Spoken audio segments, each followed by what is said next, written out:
মুবারকপূর্ণ মুহূর্তে একটু হলো হাজিরা দিতে পেরেছি। আল্লাহ পাক আমাদের হাজিরাকে কবুল করুন। সবাই আওয়াজ করে বলেন আমিন। সম্মানিত হাজির, ঈদে মিলাদুন নবী রাসূল কারীম সাল্লাল্লাহু আলাইহি ওয়াসাল্লামকে কেন্দ্র করে আনন্দ খুশি অনুভব করে সেটাই মূলত হলো ঈদে মিলাদুন নবী।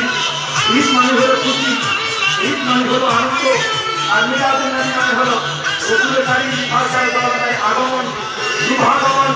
রাসূল কারীম সাল্লাল্লাহু আলাইহি শুভাগমনে আনন্দ হওয়া এটা শুধু মুমিন মুসলমান নয়, আল্লাহ সৃষ্টি জগতে যত মাখলুক আছে, মানব বলো আর জানব বলো, ফেরেশতা বলি আর কুল কায়নাত বলি, আল্লাহ সৃষ্টি জগতে সবাই খুশি। ইবলিস শয়তান ব্যতীত হাবিবি কিবরিয়ার এই আগমনে তামাম মাখলুকাত খুশি হয়েছে। সে আনন্দে আমরাও খুশি। কথা বলেন ঠিক না বেঠিক?